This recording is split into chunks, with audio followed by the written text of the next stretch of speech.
anaknya si David Naif ya, ternyata mengakui bahwa di videonya itu adalah dia pemerannya. Aku nggak tahu ya pribadinya si David Naif ini. Kalau cewek menstruasi, kalau cowok mimpi basah. Pentingnya di situ loh, Mam. Sex education. Awal mula terbukanya pengalaman dewasa. Bebas boleh, tapi jangan sampai mengecewakan. Jangan sekedar larang, tapi tanpa dikasih penjelasan. Kalau apa sendiri, membolehkan atau tidak.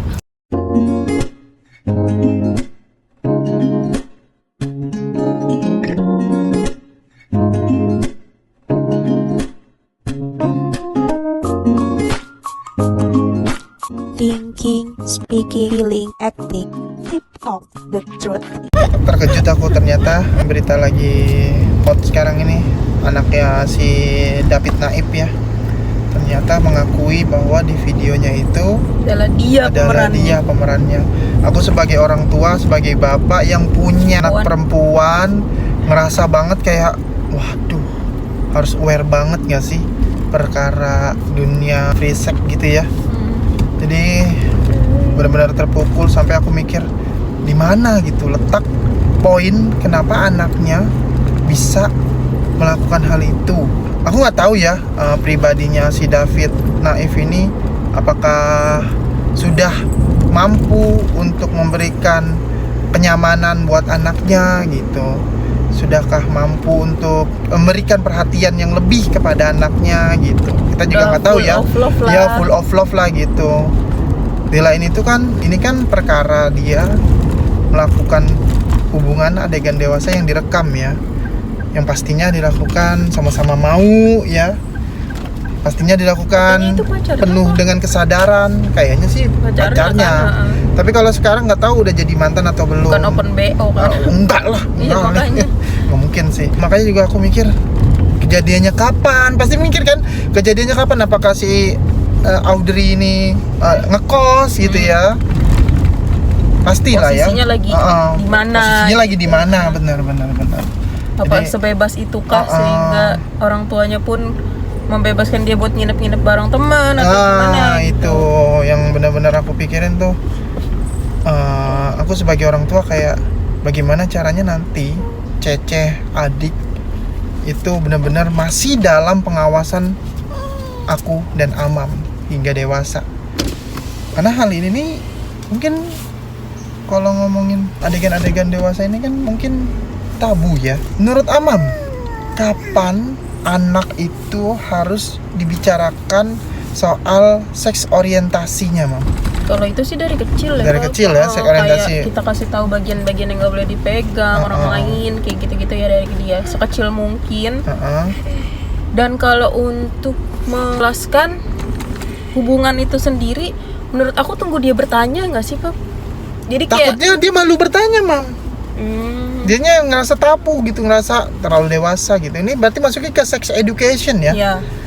Nah itu maksud aku, kapan mulainya sex education itu kepada anak ya sebaiknya kita ya? Setelah dia puber nggak sih? Kalau cewek menstruasi, ya kalau betul. cowok Mungkin ya, benar-benar kata Mam. Kalau cewek menstruasi, kalau cowok mimpi basah. Iya. Oke, benar. Kalau aku sih menurut aku gitu ya. Menurut jadi aku poin sama-sama aman nih, udah paham gitu. Menurut aku poin pentingnya di situ loh, Mam. Sex education menurut aku. Karena sex education ini awal mula terbukanya pengalaman dewasa. Dia sudah mengalami, Pak. Ya. Jadi aku tahu memang kebutuhan seks itu tuh sama seperti makan ya. Kayak kewajiban. Tapi gimana caranya? Kita tekan. Ditekan selama dia masih belum menikah gitu. Jangan sampai hal itu jadi penasaran yang harus dia coba gitu. Tapi kalau aku sih, Pak, menurut aku ya, yang kita tekankan di sini adalah bahayanya, Pak. Bahayanya ya. Jadi kalau untuk anak perempuan efeknya kamu akan begini gitu.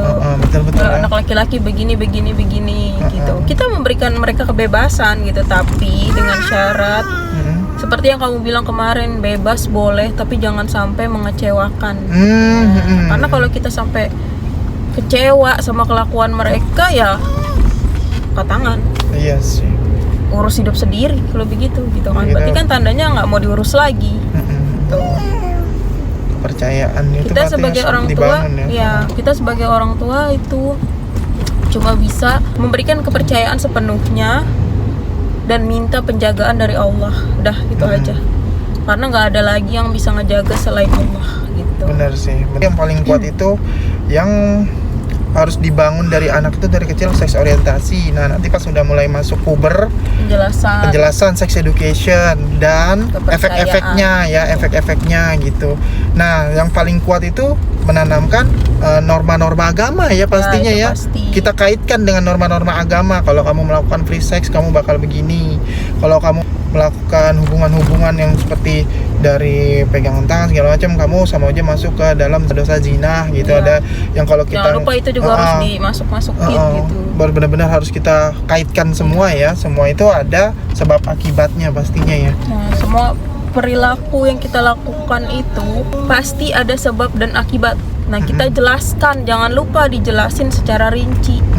Kalau kamu begini, efeknya begini. Kalau kamu begitu, efeknya begitu, gitu loh Pak. Iya, jadi benar-benar. jangan sekedar larang, tapi tanpa dikasih penjelasan gitu. Anak Tahu apa? Ya nanti yang ada dia malah cari tahu sendiri ya. Iya, cari tahu dari sumber yang nggak jelas. Lebih parah dong. Iya kayak sih. gitu. Sama halnya kayak kita juga bakal kasih tahu soal pacaran ya pastinya ya. Pacaran itu ada efek-efeknya gitu. Kenapa tidak boleh? Kenapa ada yang orang tua membolehkan gitu? Pasti kan kita juga jelas-jelasin ke situ ya. Nah, kalau Apap sendiri membolehkan atau tidak? Aduh, gimana ya, Bang? Ketika kita yang benar-benar udah menjaga banget putri kita gitu, terus nanti gede dia mulai tahu untuk pacaran. Untuk saat ini aku masih merasa Belum kepikiran ya? udah akan aku larang. Oh, Sampai aku merasa tiba saatnya dia sudah tahu semuanya. Dia sampai pokoknya tetap aku jelasin semuanya. Dan saat itu aku bakal minta jawaban dari dia apa. Kalau memang kalau kita larang dia malah berontak. enggak, maksud aku kalau aku larang kalau dia belum tahu. Tapi kalau dia sudah aku jelasin semua, aku bakal balikin ke dia. Kamu siap nggak? Nah, kamu siap nggak kalau emang kamu mau pacaran gitu lah. Kan suatu saat anak itu pasti dewasa. Iyalah. Lebih baik dipikirin dari sekarang, jangan Benar, mikirin benar. nanti, jangan. Benar. Makanya kalau saat ini aku bilang enggak, karena apa? Dia belum tahu bekal-bekalnya apa aja. Iya.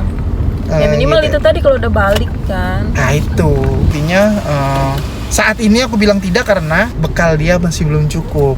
Kalau suatu saat dia bekal sudah dapat dari kita semuanya, sebab akibatnya, efek sampingnya, plus minusnya, aku bakal balikin ke dia. Kamu siap nggak? Gitu. Tapi sampai Ya, sekarang aku karena- udah mikirin, walaupun anak masih kecil ini aku udah mikirin. Iya, karena kan kalau kita larang justru hal yang kita tidak inginkan malah Terjadi kejadian ya. gitu. Nah, itu makanya untuk Kita terlalu lepas terjadi juga gitu. Jadi kayak bebas tapi controlling gitu loh. controlling, benar.